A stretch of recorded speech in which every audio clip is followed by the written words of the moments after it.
Hello বন্ধুরা, আমি শেখ গন্ডিল। আজকে এই ভিডিওতে বেশ কিছু সিনেমা সংক্রান্ত আপডেটস আপনার সঙ্গে শেয়ার করব। প্রথম আপডেটটা সারা আলী খান অভিনীত আপকামিং হিন্দি সিনেমা এ ওয়াতান মেরে ওয়াতানকে কেন্দ্র করে। আপনারা নিশ্চয়ই জানবেন ফ্রিডম ফাইটার উষা মেহতার ভূমিকাতে আমরা সারা আলী খানকে এই ছবিতে অভিনয় করতে দেখতে পাবো। ধর্মা প্রোডাকশন অর্থাৎ করণ জোহরের প্রোডাকশন হাউস এই ছবিটাকে প্রডিউস করছে। এই ছবিতে রাম মনোহর লোহিয়ার ভূমিকাতে, যিনি একজন পলিটিশিয়ান ছিলেন, তার ভূমিকাতে আমরা ইমরান হাশমিকে দেখতে পেতে চলেছি।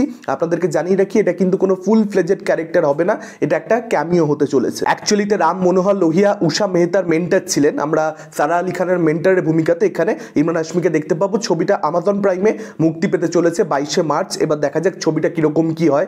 ডেফিনেটলি উষা মেহতার কাইন্ড অফ আ বায়োপিক বলা যেতে পারে। তার জীবন খুবই ইন্টারেস্টিং, সেটাকে নিয়ে কিন্তু একটা খুব ভালো ছবি হতেই পারে। নেক্সট আপডেটটা হনুমানের সিকুয়ালকে কেন্দ্র করে। যে ছবিটা পার্ট 1টা আপনারা জানেন খুব ব্যবসা সফল হলো, হিন্দি বেল্টেও প্রচণ্ড সফলতা পেয়েছে, ওয়ার্ল্ড ওয়াইড সফলতা পেয়েছে।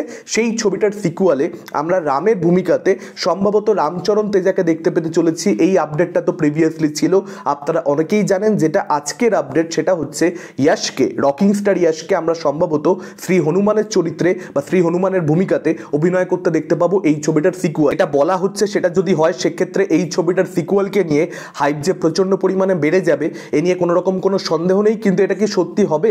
তার কারণ অন্য একটা ফ্র্যাঞ্চাইজিতে রামায়ণের যে ট্রিলজিটা নিতেশ তিওয়ারি বানাচ্ছে, সেখানে আমরা রাবণের ভূমিকাতে ইয়াশকে দেখতে পেতে চলেছি। কোনো বুদ্ধিমান অভিনেতা একটা জায়গাতে রামায়ণে রাবণ প্লে করছে, আর একটা জায়গাতে রামায়ণে হনুমান প্লে করছে, এটা কি হতে পারে? আমার মনে হয় না ইয়াশ সেরকম কোনো কাজ করবে। তাকে হয়তো মেকাররা চাইছে, কিন্তু শেষ অবধি হয়তো ইয়াশ রাজি হবেন না, না হওয়াটাই উচিত। এবার দেখা যাক শেষ অবধি কি হয়।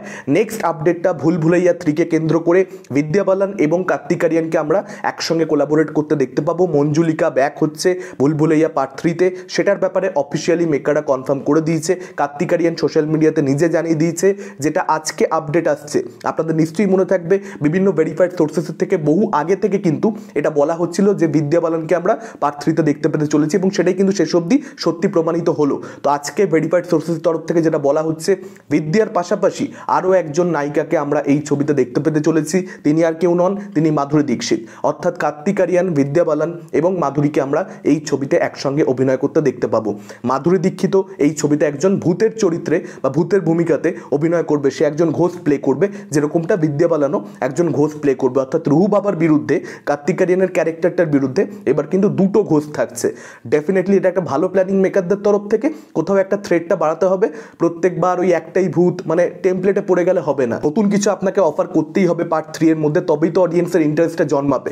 যে পার্ট 2তে আমাদেরকে যা দেয়া হয়েছে তার থেকে পার্ট 3তে বিগার কিছু দেয়া হচ্ছে, ওই একই টেমপ্লেট ওরিয়েন্টেড জিনিস আমাদেরকে দেয়া হচ্ছে না। নেক্সট আপডেটটা অক্ষয় কুমারকে কেন্দ্র করে পরিচালক সুধা কাঙ্গারা, যিনি অ্যাকচুয়ালি সুরারাইপাত্তুর ছবিটা বানিয়েছিলেন, তামিল ছবি, আপনারা সকলেই জানেন, সূর্যা অভিনীত খুব ভালো একটা ছবি। সেটার অফিসিয়াল হিন্দি রিমেকটা হচ্ছে এবং সেটা অনেক আগে রিলিজ হয়ে যাওয়ার কথা ছিল। অক্ষয় কুমার লিডে, আপনারা সকলেই জানেন। মাঝে শোনা যাচ্ছিল যে টাইটেল হবে স্টার্ট আপ, কিন্তু আজকে মেকাররা অফিসিয়াল একটা ভিডিও রিলিজ করেছে, অ্যানাউন্সমেন্ট ভিডিও, যে ভিডিওটা ডিসেন্ট হয়েছে। সেখানে তারা জানিয়ে দিয়েছে এই ছবিটার টাইটেল হবে সারফিরা, এবং এই ছবিটা রিলিজ হতে চলেছে 12ই জুলাই। এই দেখে খারাপ লাগছে সত্যি বলতে যে অক্ষয় কুমারের এই মুহূর্তে কোনো ছবির অ্যানাউন্সমেন্ট আনবার দরকার ছিল না। মানে তার বড় মিয়া ছোট মিয়া ছবিটা রিলিজ হচ্ছে, সেই ছবিটার টিজার মানুষের ভালো লেগেছে, খুব প্রশংসিত হয়েছে, সেই ছবিটাকে নিয়ে একটা হাইপ বিল্ড হচ্ছে।